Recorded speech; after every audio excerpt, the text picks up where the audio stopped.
buenos días a todos. Muchas gracias por venir, por madrugar, estar quizás en un tema supremamente apasionante, interesante para todos. No veo que esté funcionando el pointer. Un segundo, por favor. No está funcionando. Está fallando.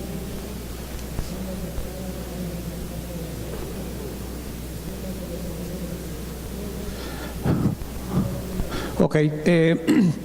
Hablar de la inmunidad de las mucosas, hablar de la parte respiratoria digestiva como tal, implica un gran proceso de movilización que nos deja claro que todo lo que ocurre en el medio ambiente a través de ella es prácticamente el 80% de todos los microorganismos totales que el animal puede recibir en cualquier momento. Hablando de las mucosas, tenemos que dejar claro que son barreras físicas y también de tipo celular. La sola presencia de mocos actúa no solamente como una capa protectora, sino además ayuda a aglutinar, a atrapar y a inmovilizar gran parte de los mecanismos del patógeno como tal. Pero todos estos componentes están unidos a un sistema que conocemos como el tejido linfoide asociado a las mucosas. Para mí quizás es el más evolucionado, el más perfeccionado, el más delicado de los sistemas. Cómo nosotros lidiamos con microorganismos pulmonares o digestivos en favor de mantener la salud integral de los animales. Las características histológicas, bien sea respiratorias o digestivas, tienen cosas muy similares que son compartidas en ambos sistemas.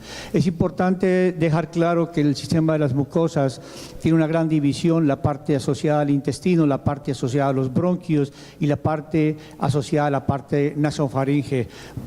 Usualmente caracterizamos que la cabeza, únicamente la glándula harderiana sería el factor más importante del sistema inmune. Sin embargo, yo les voy a mostrar ciertos mecanismos o ciertas cosas que están muy bien asociadas con este sistema. El tejido linfoide asociado a las mucosas tiene gran acogida a través de la glándula harderiana y la conjuntiva como tal. Esto en asociación de los que utilizan sistemas de vacunaciones individuales, utilizando la parte nasal, la parte ocular, quizás como uno de los más exitosos métodos de vacunación que hasta ahora podamos nosotros obtener. El mayor elemento del tejido linfoide de las mucosas es el tejido linfoide asociado al intestino. Este sistema tiene particularmente una serie de células de tres tipos. Son células que llegan a inducir o llegan a reconocer. Es el primer contacto que se hace con el antígeno en forma clara, patógeno, y cómo voy a entenderlo. Inmediatamente después debo entender de que la respuesta inmune no es algo que se perpetúa por siempre. Necesita un sistema regulatorio y el sistema inmune tiene la misma característica de poder hacer. El sistema inmune se autorregula. Y por último, células efectoras. Células que realmente hacen el oficio de atacar el patógeno como tal, y entre ellos los linfocitos T quizás son los más importantes y que deben ser considerados porque ellos reconocen lo que ya realmente entró, ha sido procesado y ha sido presentado en el contexto del complejo mayor de histocompatibilidad. Moviéndonos un poquito más al fondo, hay cosas que nuestros animales modelo, como las aves, no tienen, que los mamíferos sí tienen y que realmente son diferencias importantes. La carencia de nódulos linfáticos nos hace menos maravillosos en la respuesta inmune. Sin embargo, tenemos alternativas muy claras dentro del sistema que funcionan muy bien. No tenemos nódulos linfáticos, pero tenemos la lámina propia que actúa muy bien y el vaso que reemplaza este factor. Todavía no tenemos muy claro desde el punto de vista cómo es que la evolución nos lleva y cómo al nacimiento se ocurren todos los fenómenos de movilización de las células del sistema inmune. Nosotros, trabajando en campo, somos los primeros en estimular el sistema. El sistema necesita entrenamiento. Nosotros somos los entrenadores del sistema inmune. Si vamos a trabajar a nivel de granja, somos nosotros cuidadosamente los que estamos haciendo esa labor. Ahora bien, si nos vamos un poco más adentro del sistema y cómo este realmente es, veámonos en un poquito más de detalle.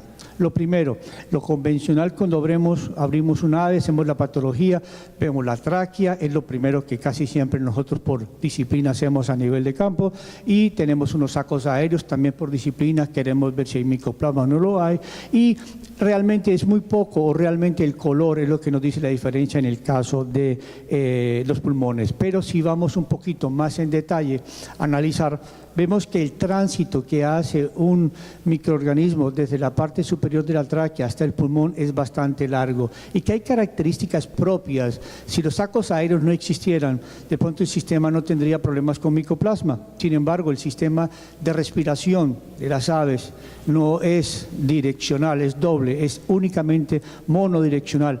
Entra y va recirculando. Eso provoca una serie de momentos de éstasis que facilita la colonización de bacterias, como el caso del micoplasma. Haría el énfasis de que tenemos ya muy claro los que trabajamos en campo de que donde el virus de Newcastle está en la parte superior de la tráquea, donde el virus de bronquitis en la parte media, de cómo el virus de bronquitis inmoviliza la cilia, tenemos muy claro de cómo la laringotraqueitis penetra un poco más fuerte y produce hemorragia, y tenemos que la influenza le gusta ir hasta el más profundo de la parte pulmonar para realmente traducirse en una respuesta inmune.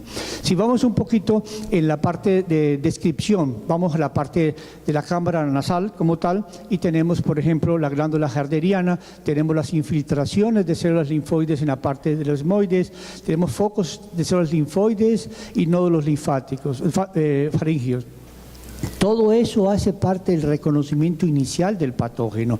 No son áreas de alta especialización, porque en esa área es donde vamos a encontrar la excesiva cantidad de moco y moléculas muy grandes. No necesitamos gastar mucho tiempo el sistema inmune en tratar de neutralizar un patógeno a ese punto. Necesitamos es crear moco, controlarlo, crear una gran masa y lograrlo deglutir. En el caso de que el producto llegue más profundamente, vamos a entrar con las cilias y el tejido linfoide asociado a los bronquios. Ese es el negocio de nosotros desde el punto de vista inmunológico a nivel de campo. ¿Cómo logramos estimular esa parte? Entonces nos vamos a un análisis un poco más detallado en la parte superior y encontramos esta cantidad impresionante de factores asociados con el sistema inmune. Solamente para comentarles de que a nivel local ese estímulo ayuda a la movilización del tejido linfoide y que va a estar asociado con la conjuntiva, con las glándulas, el ducto harderiano, con la parte lagrimal, con la parte de las glándulas lagrimales laterales. Definitivamente no es válido decir que el sistema inmune de las aves es muy primitivo o no sirve. Pero acuérdense de algo muy importante, algo que a mí me fascina decirlo en mi clase. ¿Cuántos de ustedes se acuerdan de que un ave es un reptil?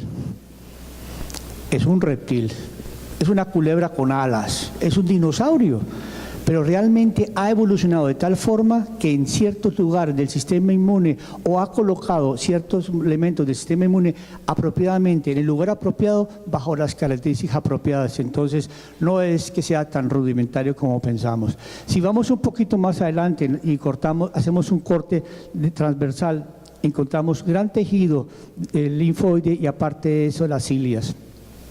Esta parte es interesante porque nosotros hablamos mucho de la bolsa, pero nosotros a nivel de campo no hacemos mucho análisis. Cuando hay gumboro, ¿qué ocurre en la glándula harderiana? Porque la glándula harderiana depende de la bolsa de Fabricio. ¿Por qué? Porque las células del sistema inmune, las células del sistema inmune van a migrar en la parte inicial de la bolsa y van a ubicarse aquí.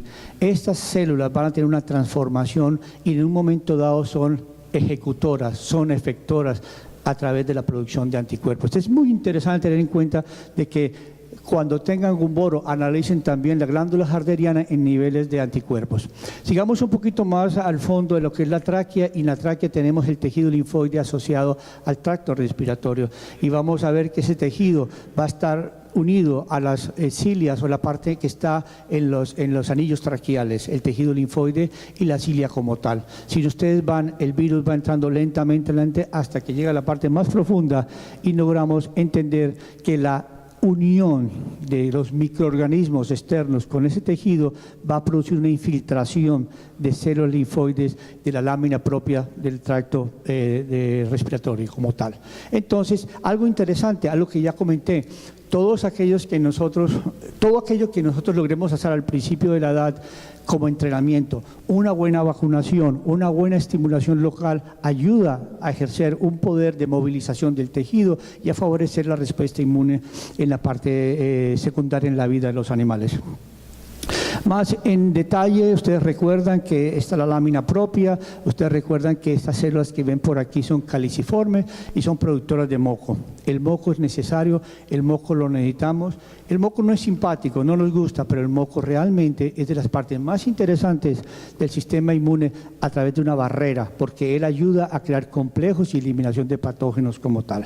Entonces nos vamos un poquito profundamente, después de describir todo lo que está en un anillo traqueal, nos vamos a ver esta parte de aquí, que es la parte de la cilia como tal, y ustedes van a ver aquí las vellosidades y cómo en la parte más profunda, en la parte de la lámina propia, encontramos esas infiltraciones, ese tejido nodular, que es una clara demostración de la movilización de tejido linfoide en favor de una respuesta inmune. Ahora bien, entremos un poquito más, ya vamos más profundamente, hemos llegado al pulmón y vamos a hablar un poquito de lo que es el tejido linfoide asociado a los bronquios. Nuevamente, para los que tienen la experiencia de influenza, han trabajado con influenza, es la parte que fundamentalmente más se analiza y se evalúa debido al ejercicio tan patogénico del virus sobre esa área. Hacemos una descripción un poco más en detalle, qué es lo que realmente se encuentra en ese tejido linfoide asociado a los nódulos. Vamos a encontrar unos centros germinales, es un centro de acopio, es como un gran supermercado en el cual encontramos linfocitos T, B, células dendríticas, macrófagos, y todos ellos trabajan en conjunto con un beneficio general.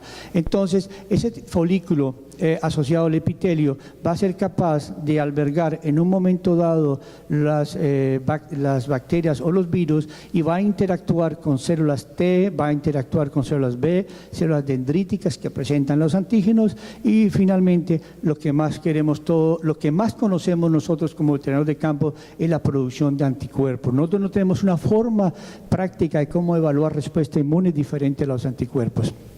Y en estas áreas que aparentemente no hay nada, vamos a encontrar macrófagos y linfocitos que se encargan unos de comer y los otros de responder específicamente. Entonces, si ponemos todo en conjunto, la cámara nasal, la parte traqueal, la parte pulmonar en conjunto, las conclusiones son estas. Primero, los microorganismos más pesados, más grandes, se encuentran en la parte superior y van a ser controlados más que todo desde el punto de vista del moco y linfocitos.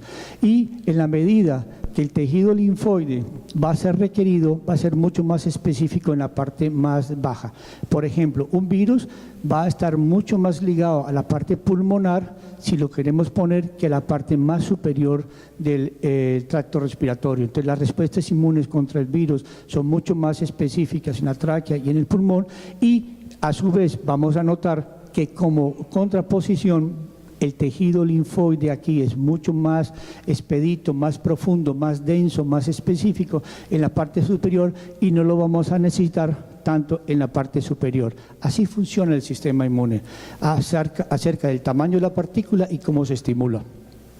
Ahora bien, veámoslo desde el punto de vista práctico, qué pasa con el tejido linfoide asociado a los bronquios, y vamos a saber que hay centros germinales establecidos 3 semanas después de nacido. Vamos a encontrar células productoras de anticuerpos más o menos a las 2 semanas de nacido, células B, la materia prima de los anticuerpos, a las 2 semanas, unas células de los leucocitos como tal a las 3 semanas, las células anticuerpos específicos contra patógenos a las 2 semanas, la inmunolina A, tan importante a nivel de tejidos, a nivel de mucosas, y tejido linfoide desde el primer día. ¿Cuál es el mensaje de esta gráfica? El entrenamiento. Dense en cuenta que tenemos un sistema inmune muy bien preparado, pero que para que esto funcione necesita entrenamiento, estímulo delicado, apropiado, metódico, para que el sistema funcione como tal. Seguidamente vamos a hacer el resumen de lo que es la llegada del sistema respiratorio del aire como tal. Sabemos que en la cavidad nasal es la primera línea de defensa. Debe quedar claro que está diseñada para controlar calor, humedad y filtrar el aire como tal. Además, ahí vamos a encontrar células epiteliales productoras de moco y las cilias como tal. Las cilias van a ayudar a la movilización del moco y no a la acumulación como tal. El sistema mucociliar está dado por la tráquea, los broncos primarios y las raíces de los broncos secundarios. Después de ahí no encontramos ese mismo mecanismo. Entonces, esa parte nos está diciendo qué tipo de patógeno se puede anidar más fácilmente que el otro. Ahora bien, ese sistema va a mover la capa de moco y la parte parabronquial no va a tener cilias. Entonces, las partes donde no hay cilias es donde menos mocos ustedes deben estar esperando encontrar. Sin embargo, cualquier sustancia capaz de reducir la motilidad o interrumpir el epitelio afecta dramáticamente el sistema.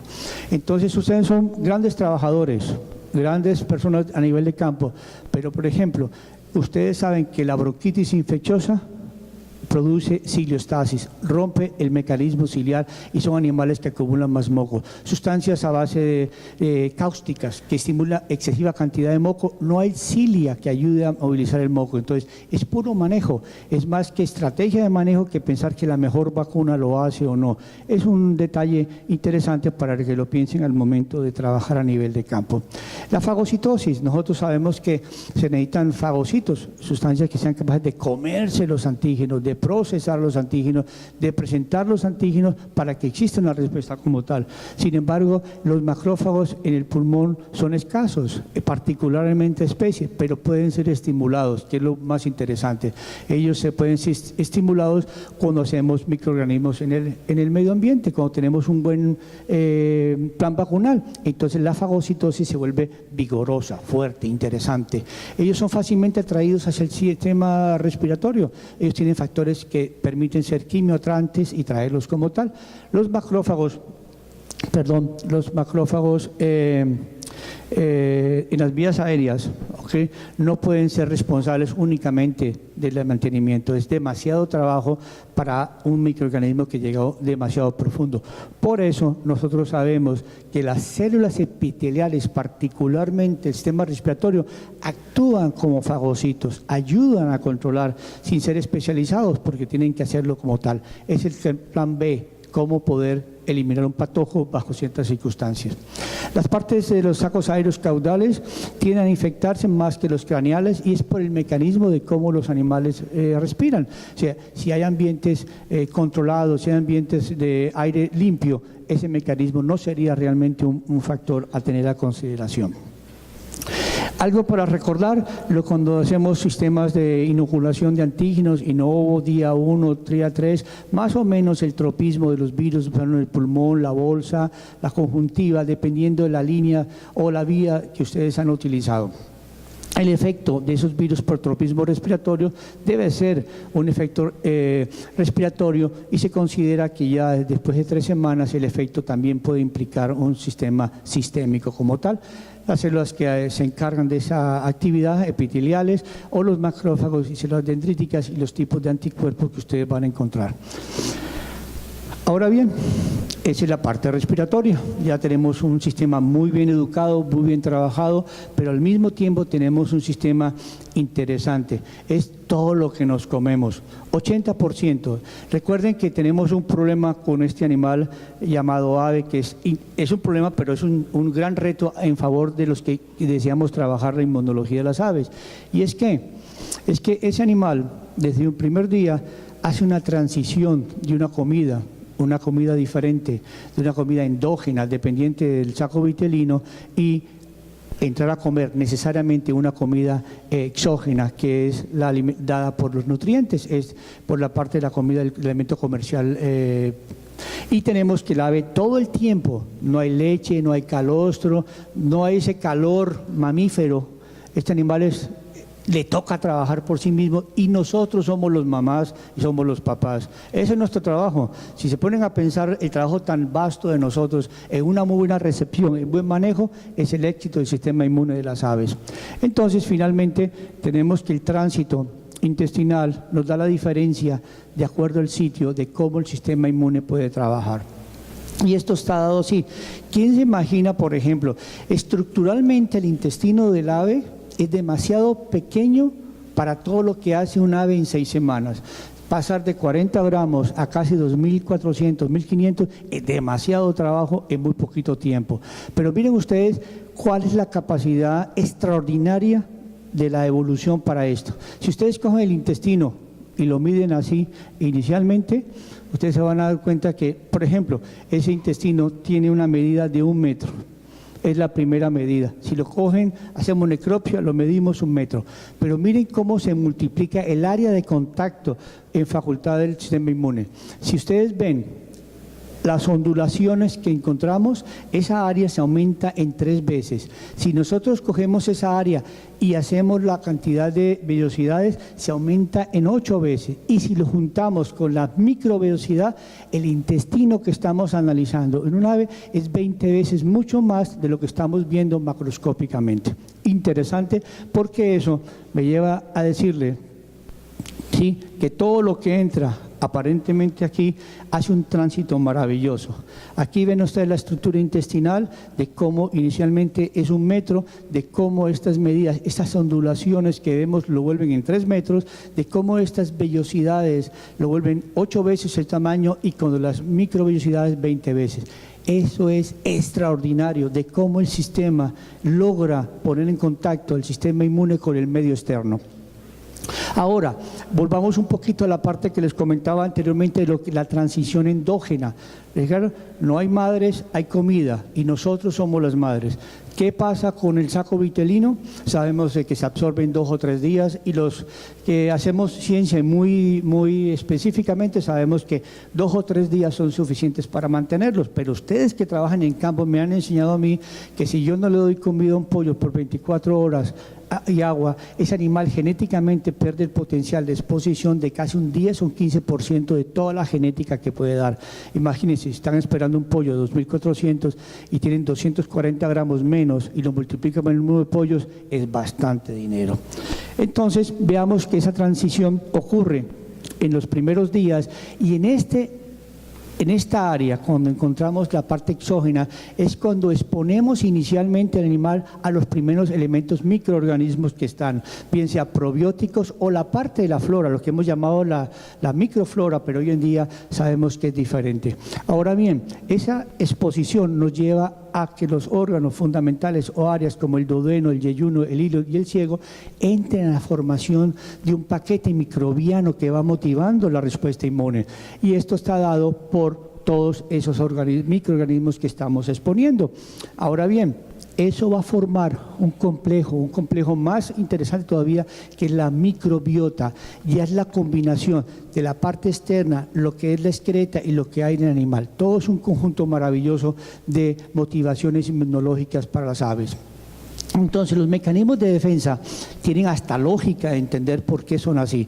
Si nosotros notamos, primero, esa respuesta, esa inmunidad de tipo natural, pasiva, que la madre transfiere a través de la yema y de la albúmina, va acompañada a la estimulación temprana de el sistema propio adaptativo en el cual ya tengo que hacer el oficio.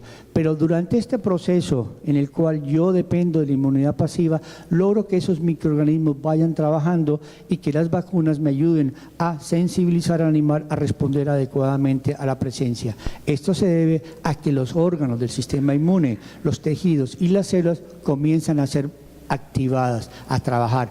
Las aves nacen con un maravilloso sistema inmune, pero necesita entrenamiento desde el principio de la vida.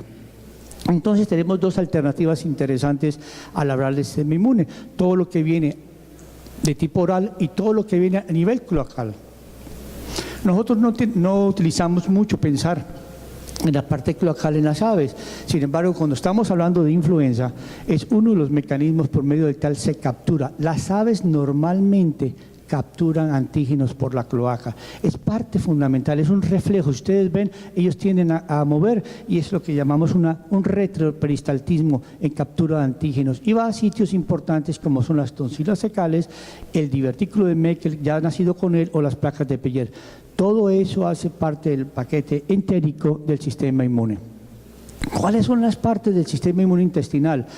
convencionalmente las tonsilas cecal y placas de Peyer, pero déjenme les muestro cosas interesantes como son las tonsilas esofágicas que se encuentran aquí antes del proventrículo, los agregados linfoides que están en el proventrículo, las placas de Peyer, las acumulaciones linfoides en el divertículo de Meckel, los nódulos linfoides de la parte cecal, los folículos linfoides de las tonsilas y el canal de la bolsa. Eso es interesante, no es únicamente una parte, son muchas partes que están asociadas para trabajar en conjunto, armónicamente. ¿Qué tenemos ahí y para qué nos sirve? Todos deseamos que nuestras aves, al momento de ser expuestas, sean blindadas a que no entren patógenos y que los patógenos con el sistema inmune sean capaces de ser disueltos, desaparezcan como tal. Pero hay lógica del sistema inmune intestinal, que es la parte que les quiero mostrar el día de hoy para comprender un poco los mecanismos de probióticos, prebióticos. El sistema inmune, por evolución, es lógico, es predecible. Déjenme explicarles por qué. Todo lo que llega a nivel de la parte oral va a haber primero una maduración de la parte más posterior, porque a través de ciertos mecanismos encontrados acá, como son las mismas presencias bacterianas, presencias de retroperistaltismo, ayudan en los procesos de fermentación y la producción de mayores microorganismos, la presencia de esos elementos para que se estimule adecuadamente el sistema inmune. Entonces, la madurez del sistema inmune de las aves es de atrás para adelante. Eso es lo interesante. En el caso de los aviares respiratorios, ellos tienen que ser muy locales en la parte superior, sobre todo esos virus que estamos trabajando a nivel de campo, pero quien trabaje probióticos, material de manipulación de fermentación, tienen claro este proceso que ayuda mucho. O sea, entre más rápido se haga el proceso, eso nos ayuda. ¿De qué nos sirve a nosotros alguien que utilice microorganismos vivos en un momento dado?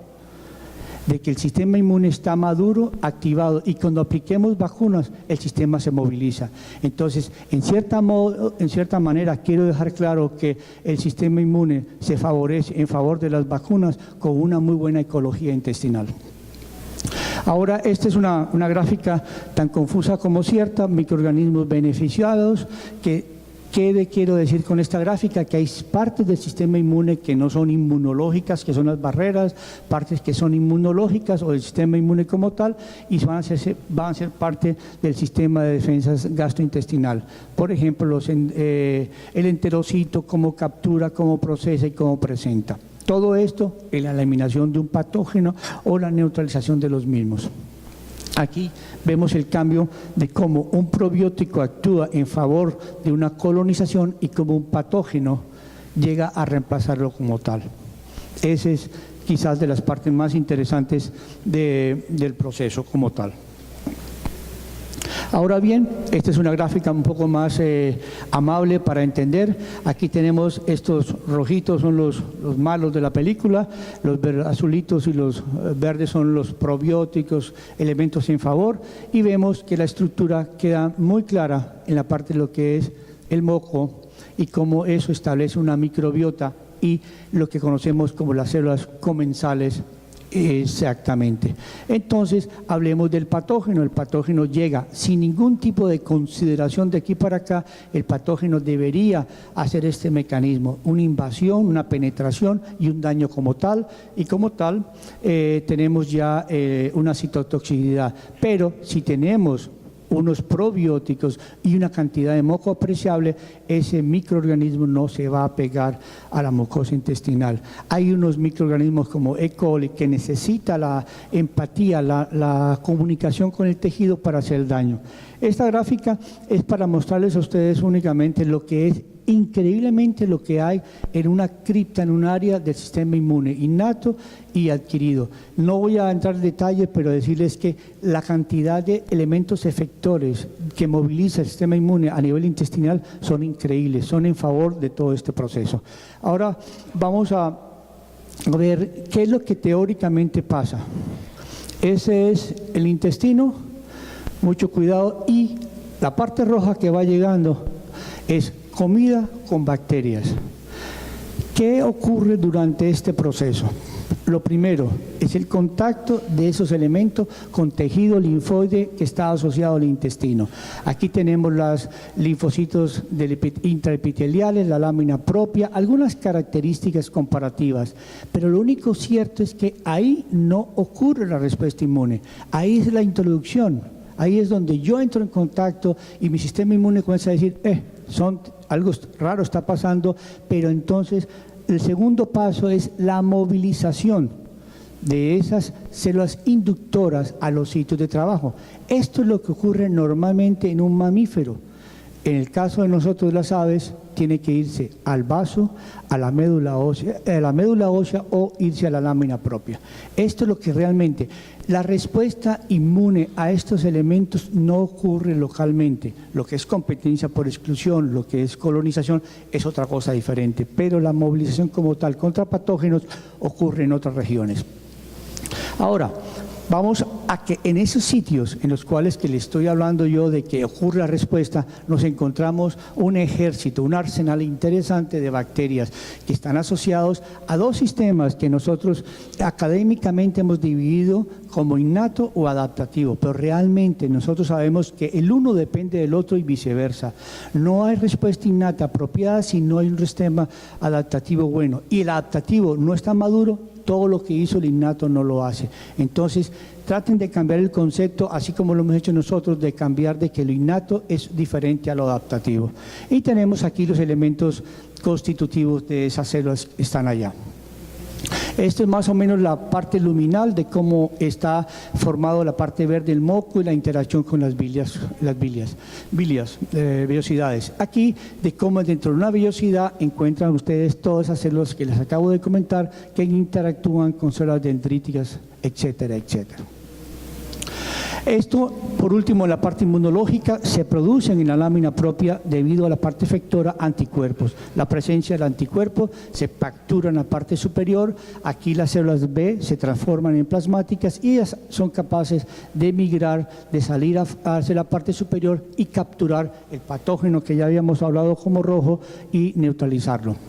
La última parte de la charla es lo que es el efecto de la dieta como tal, de cómo la dieta a través de la presencia de microorganismos es capaz de formar una microbiota de tipo intestinal que a su vez va a perpetuarse. ¿Por qué? Porque va a actuar con las heces. Las aves tienen esa facultad, comen, excretan y reciclan material microbiano que afecta todo el contenido como tal. Esas bacterias van a influir dramáticamente en la ecología intestinal de la granja como tal y ellas a su vez también afectan el estatus de salud del ave como tal a su vez, porque básicamente van afectando las interacciones del huésped con los microbios, la parte de la morfología y la fisiología y cómo realmente robustece el sistema inmune de las aves.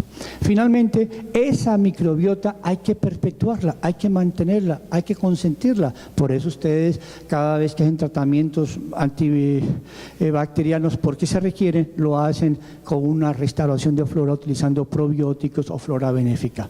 Entonces, aquí vemos que la presencia de esta microbiota va a mejorar la competencia de nutrientes, de patógenos y va a favorecer los sitios de ataque. Las conclusiones de la parte de esta es para decirles que el desarrollo del sistema linfoide asociado al intestino está funcionalmente influenciado por la presencia de microbiota. Los virus necesitan que tengamos un buen intestino para que se puedan replicar apropiadamente y esto es parte del proceso. La maduración funcional de ese intestino ocurre primero en la parte posterior, no se les olvide eso, entre más rápido lo hagamos, mucho mejor. Nosotros sabemos que las alimentaciones tardías e inadecuadas van a afectar el proceso dramáticamente, las exposiciones tempranas al medio ambiente en ausencia del sistema inmune maduro compromete la salud. No es posible atacar rápidamente al animal con algo que le va a exacerbar su capacidad de poder responder. Intervención nutricional temprana ayuda al desarrollo. No se trata de las pócimas o las cosas mágicas, hay que ponerle lógica, hay que ponerle interés al diseño de esos productos para que ellos connoten, tengan valor al momento de aplicarlos a nivel de campo. Esas interacciones nos llevan a que Estos fenómenos afectan la microbiota, la morfología, la inmunidad intestinal, la competencia de nutrientes y la adhesión y de producción de sustancias antimicrobianas. Yo quisiera agradecer al Congreso su amable y muy alta considerada invitación que me ha extendido para venir acá. Quiero agradecer al Colegio Veterinario del Atlántico, mis jefes, donde yo trabajo, donde ellos me han permitido venir y estar con ustedes. Quiero agradecer mucho a la compañía Boehringer Ingelheim por su amable invitación y permitir el soporte de ustedes. Muchas gracias y si tienen alguna pregunta.